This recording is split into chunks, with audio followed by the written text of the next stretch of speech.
ขาขาวๆเลยพี่น้องโอ้ดอกนี้ดอกเหยียบเลย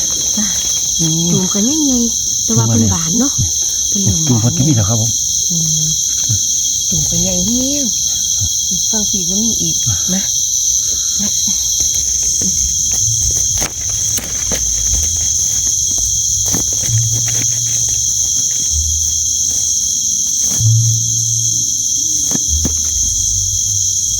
ครับพอแล้วคนหน่อยพอตัวจุ่มแล้วนานนี่นะแต้มหน่อยหลายเนี่ยเริ่มออกเลยจริงแม่นครับผมพุ่นครับพุ่นทั้งพุ่นก็มีทั้งขางทั้งพูนก็มีอย่าเปิดกันด้วยครับผมสวัสดีค่ะสวัสดีครับผมสวัสดีพ่อแม่พี่น้องลุงปานาอาพี่ซี่ทุกท่านจ้ามือนี้ก็มาพบมาพอกับเจ้าเล็กแค่นี้คือเก้าจ้ะครับผมมือนี้พาพี่น้องมาไต่เฮ็ดยำแรงหน่อยเนาะครับมือนี้กะพามาเลาะเมืองเฮ็ดบัวคือเก้าจ้ะมาไม้เก่าไม้เดิมจ้ะป่าบ้านตากแดดอำเภอรัตนะจังหวัดสุรินทร์จ้ะพี่น้องมาตอนแรงเด้อจ้ะตอนนี้ก็ทุ่มนึงแล้วน้อยเนาะเขาโคเขาปลามากก็ได้ยินเสียงมีจิโปมคือเก่าจ้ะโอ้ยห้องคักมือขึ้นกับห้องแหกห้องชุดยอดเลยเนาะจ้ะไปลองไปลุ้นไปชมเมืองแก้วว่าเสาเล็กกับไอ้นี่สิมานซ้ำใดมือนี่สิมานอีกบ่เพราะเพิ่นก็ออกมาหลายมือแล้วเนาะไปลองลุ้นลองชมเมืองน้ำกันเลยจ้าหมูแหลกแหกมานพี่น้องอุ้ยกัดแดงหมดเลยนี่ก็สิเป็นวันที่10เนาะไอ้เนาะแม่นครับ10 ตุลา 2568เด้อจ้ะพี่น้องมันยังเห็นคือเก่านี่อุ้ยจุดไต่จะบ้าขาเพิ่น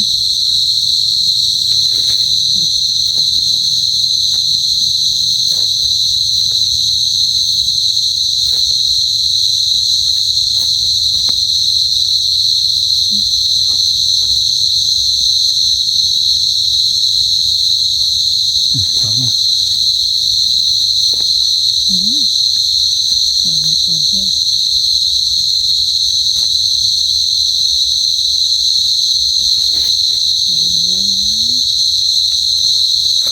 มันก็หักมันหลายๆดื้อมือนี้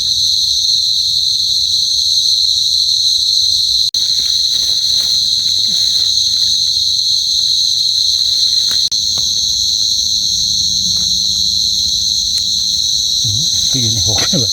เนาะอยู่ตรงไหนไล่ดอกเติบอยู่ครับผม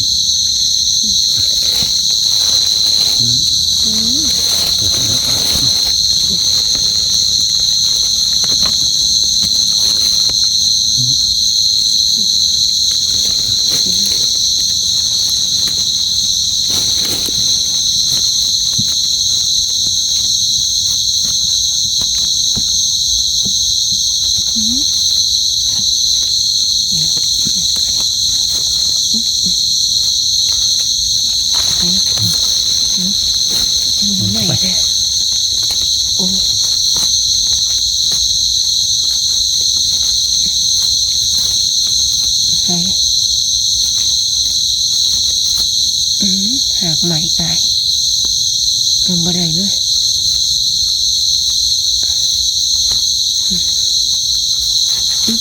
ในนอนเมีบเอาลุกหาย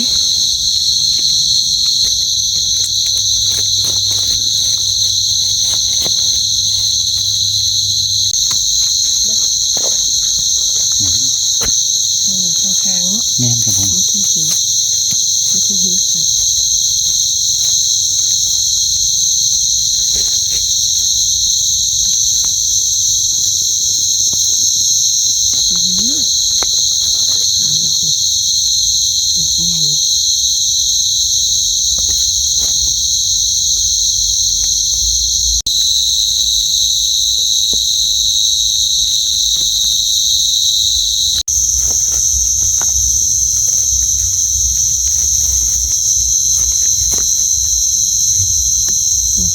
ต้นใหม่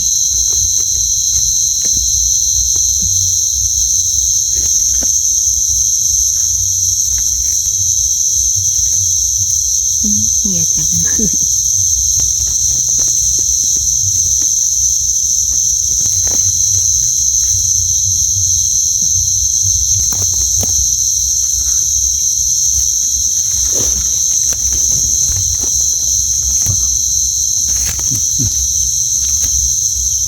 ดี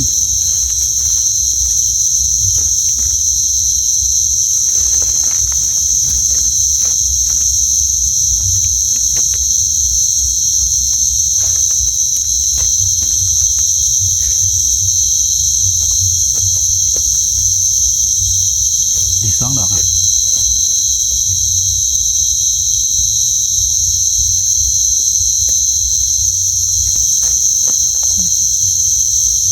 ต้องนั่งเบิ่งดีๆเนาะ แม่นเพิ่นกระแทกขึ้นมาใหม่อยู่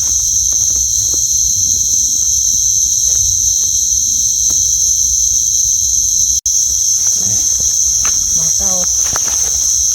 เพิ่นก็มาของนี่ เนี่ยถ้าไปเกี่ยวกันหลายดิใส่ใบใหม่เถอะ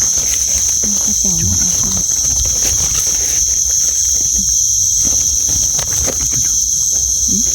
ลม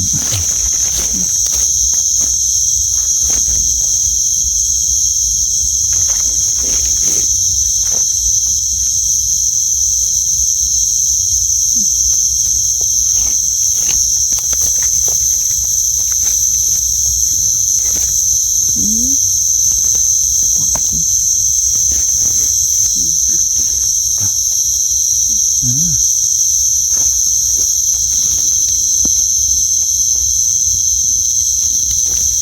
ก็เป็นเนี่ย น้อยเสียบ เนี่ยครับผมหอมขนาดเท่า 1 4 5อย่างนี้1 4 5ปลาไหมน้ำออกไปมันก็สิออกไม่ออก เพิ่นเอามือขาวแล้ว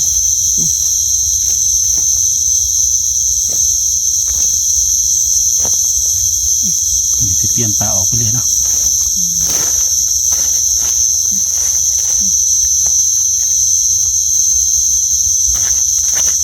โอเค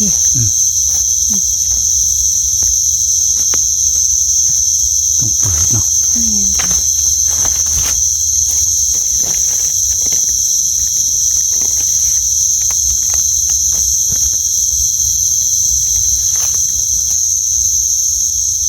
เอาไปได้ดอกนี่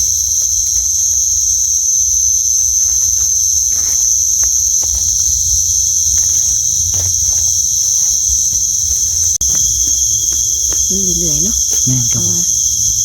ยังบ่ทันเป็นกลุ่มเป็นก้อนนะผม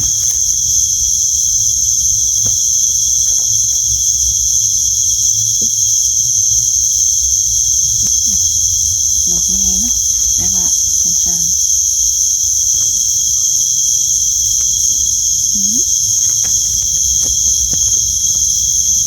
ดอกนี้เนี่ยมาเห็นดอกคุณหน่อย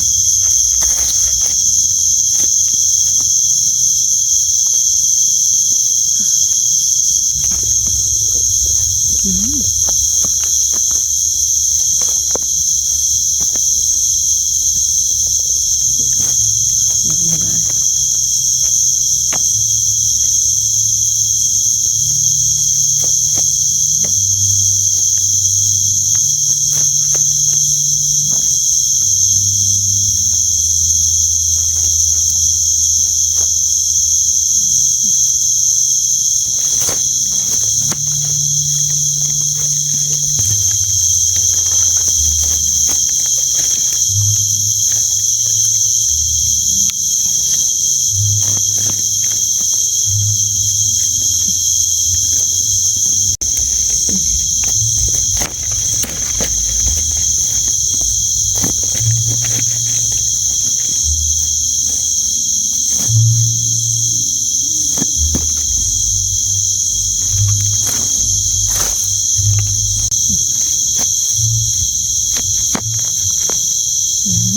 ดอกอ้วนนี่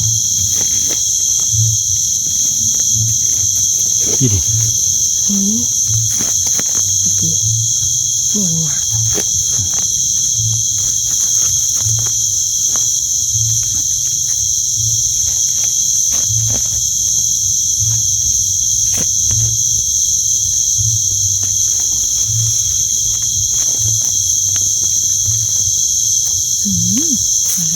ขาเป็นขาครับผม แล้วอีก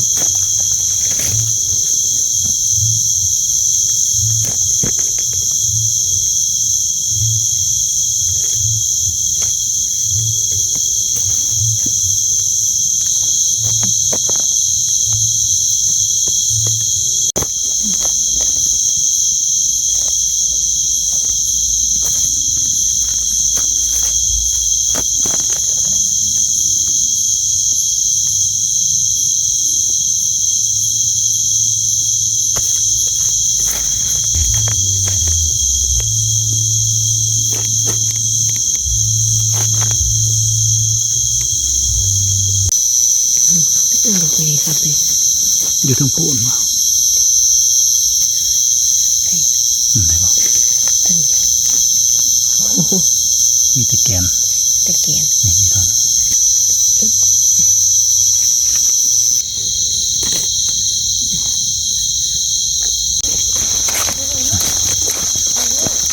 โอ้ ขาขาวๆเลยพี่น้อง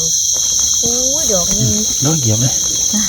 โอ้ จุ่มกันใหญ่ๆแต่ว่าเป็นบานเนาะเป็นเหลือง จุ่ม บา เพิ่ น นก็มีแล้วครับผม จุ่มกันใหญ่เหี้ยวฟังผีก็มีอีกนะนะ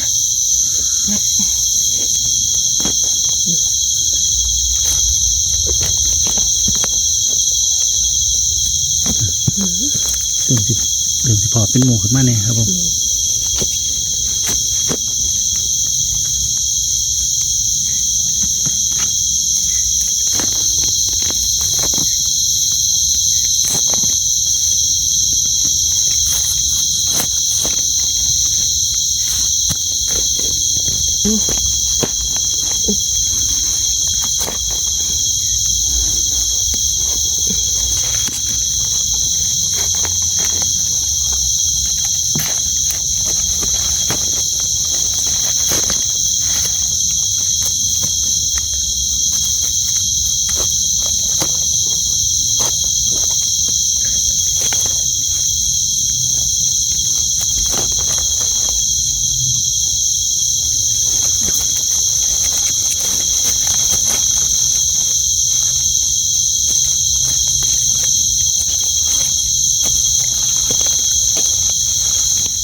มาอายพอแล้ว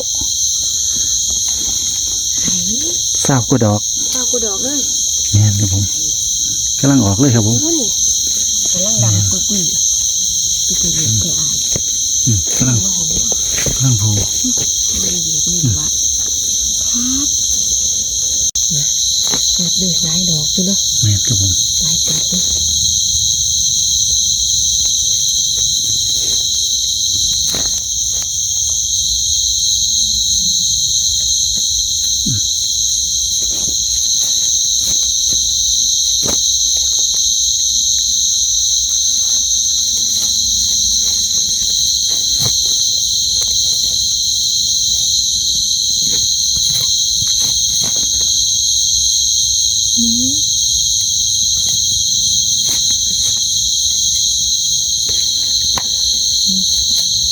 มันกำลังออกเลยเนี่ยเนาะ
ยิงตัวนี้เห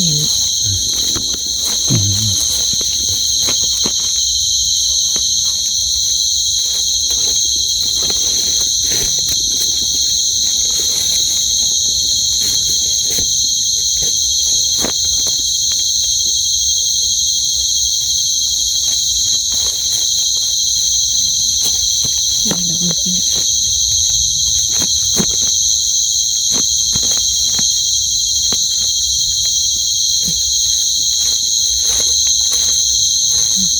ลอ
งดูสิ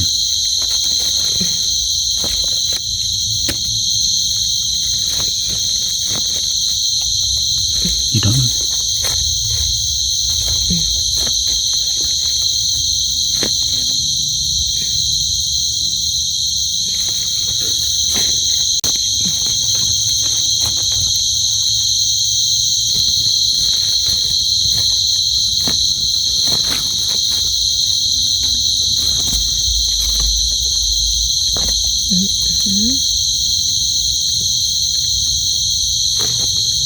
ขาดต้นใหม่นี่เอาดอกนี้ขึ้น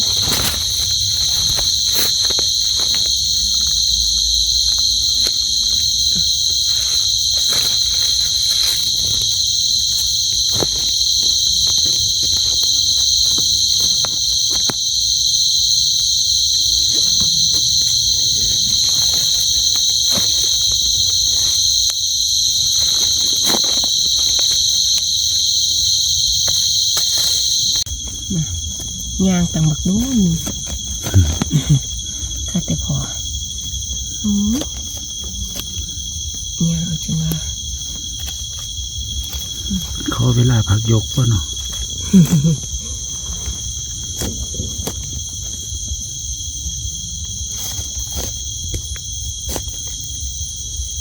ดอกปุ๊ก แต่ไม่ไหมเป็นต้นใหม่นะ แต่นี่โอ้ นี่ต้นใหม่น้อยๆนี่ต้นใหม่ นี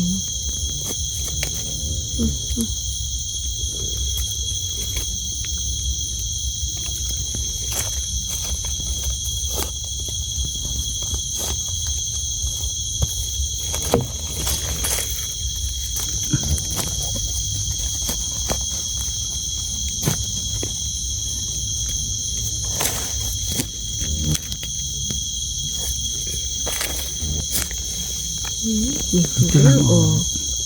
มาเอาดอกเอาไว้ให้ผู้อื่น หน่อยโปรดทั้งมีบานเนาะ แม่นครับ กำลังบานเลยปุ่น เพิ่นอยู่ที่ภูมิโพดเนาะ นี่เป็นนี้คุณทำเห็นเลย เห็นเพิ่น ดอกใหญ่ดี มันก็ไปละ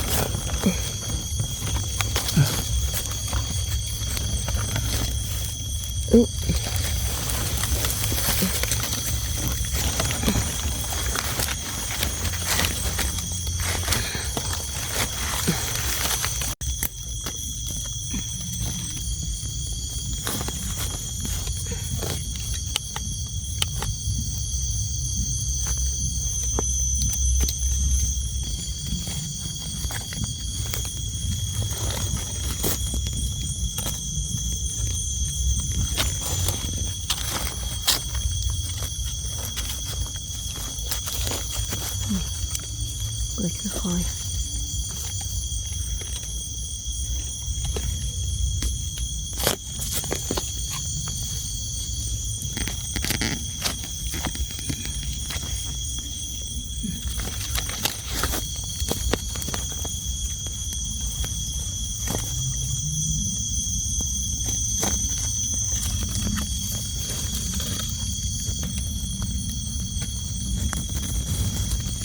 อ้ยฝนนี่แบบหลาย มีแต่ดอกบานครับผม ดอกบาน มื้อเสาร์เขาบ่ได้เข้ามาเบิ่งเนาะ มีน มาขอกัน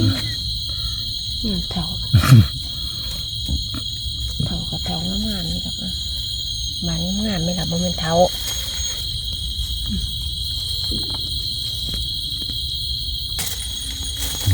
มันเนี่ยพี่น้องบานมืด นั่นดอกโยมอยู่2-3ดอก จ้ะ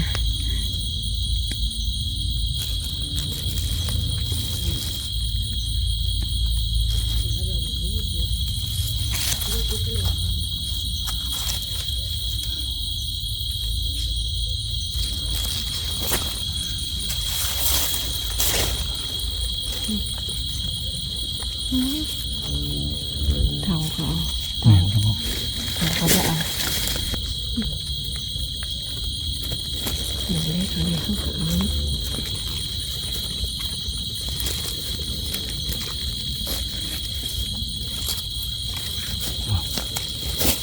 จูงเพิ่นเรือให้ส่งเหรอตัวนี้คือเน่า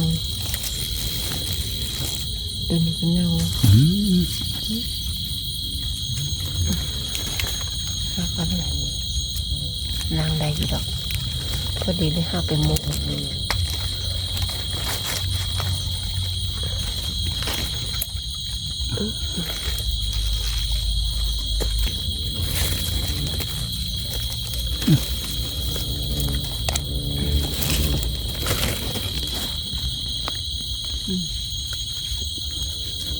ไปบ่ได้ครับผม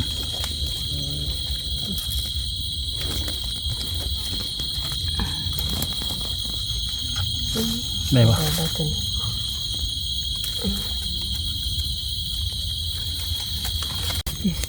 มูนี่ก็บานพี่น้อง แม่นครับผม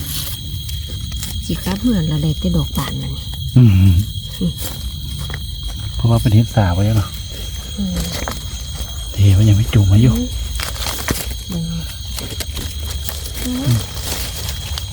มันดอกขานงานสิเมื่อหลุดหาปองออก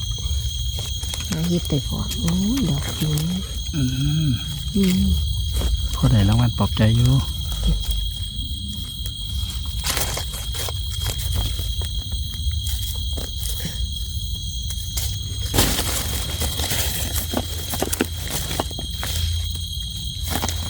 มีบานกำลังงาม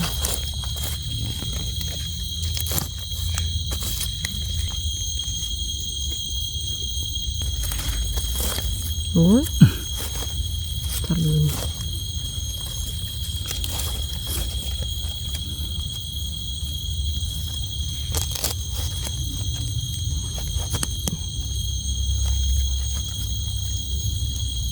บ่ได้ไม่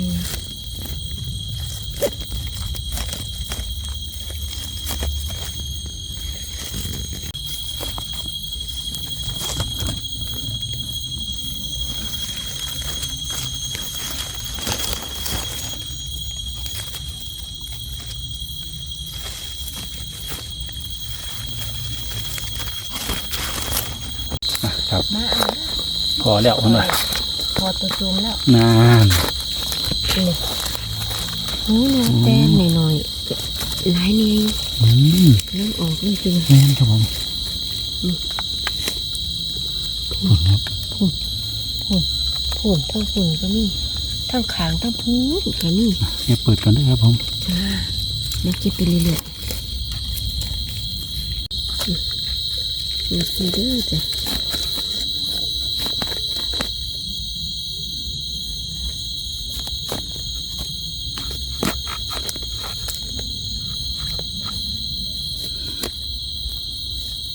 น้ำเขามุนเขามาพอที่ไหนเนาะ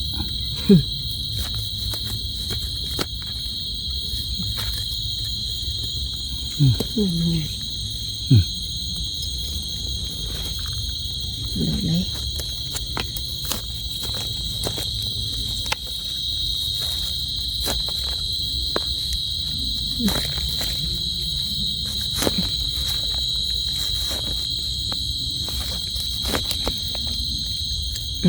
ต่างๆเด้อ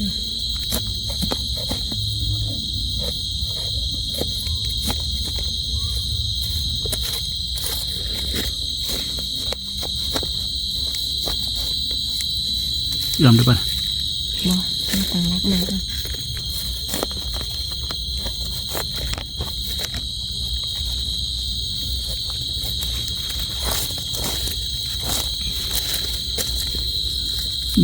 หอม หอมแค่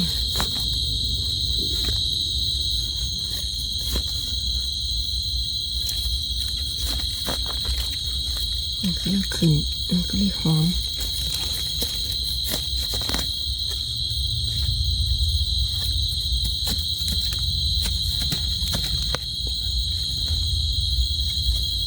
ก็นอน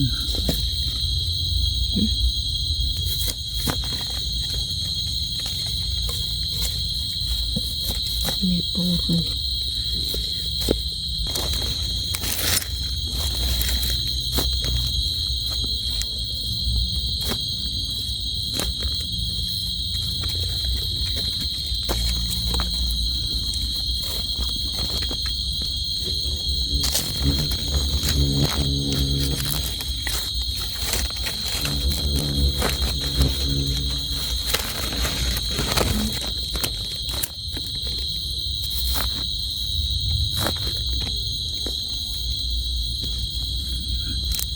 อีกสอง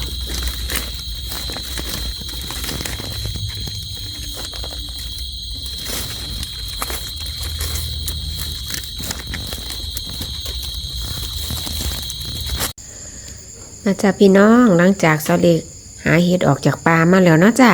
เสาเล็กไอ้นี่ได้มาฮอดเฮือนแล้วเด้อจ้ะ ออกจากป่าบ่ได้ฮอดจบคลิปฝ่าวมาเฮือนจ้ะพี่น้อง ตอนนี้ก็ดึกแห้งแล้วนายเนาะ4 ทุ่มแล้วจ้ะมาฮอดเฮือนก็4 ทุ่มพอดี นี่จ้ะผลงานของเฮามื้อนี้ก็ได้เต็มตาอยู่นายเนาะ ครับผม มื้อนี้เฮาก็ได้ทั้งจุ่มทั้งบานเนาะบานกะบานงามๆเฮ็ดเพิ่นกะสิเริ่มไหวแล้วบ่จักกะสิไหวกะสิมีไหวกับมีเกิดใหม่ป้าป่ายหน่อยเนาะ เป็นย่างไรเอา มีเห็นจ้ะนี่เสาเล็กกันย่างหลายเติบจ้ะกลัวสิพอแต่ละหมู่เนาะกะได้แต่มองเตาเขาแน่ แม่นครับผม จ้ะ หูบ่ค่อยใหญ่เนาะ แม่นหมู่ก็บ่ค่อยใหญ่ปานใดบ่คืออันช่วงแรกๆเนาะ แม่นครับผม เอาจ้ะสำหรับคลิปนี้เสาเล็กก็สิขอจบไปเพียงเท่านี้เด้อจ้ะขอบพระคุณทุกท่านที่เขามารับชมกดติดตามกดไลค์ให้เสาเล็กนะจ๊ะเนาะขอบคุณทุกกำลังใจทุกคอมเมนต์จ้าสำหรับคลิปนี้เสาเล็กกันนี้ขอตัวลาไปก่อนคลิปหน้าพอกันใหม่สวัสดีค่ะ สวัสดีครับ ไปพี่น้องสิได้ก่อเฮ็ดใส่ตู้เย็นไว้ มื้ออื่นจักสิล้าง ก็สิได้พักผ่อนนอนมื้ออื่นจะคอยมาลุ้นมาชมกันใหม่จ้า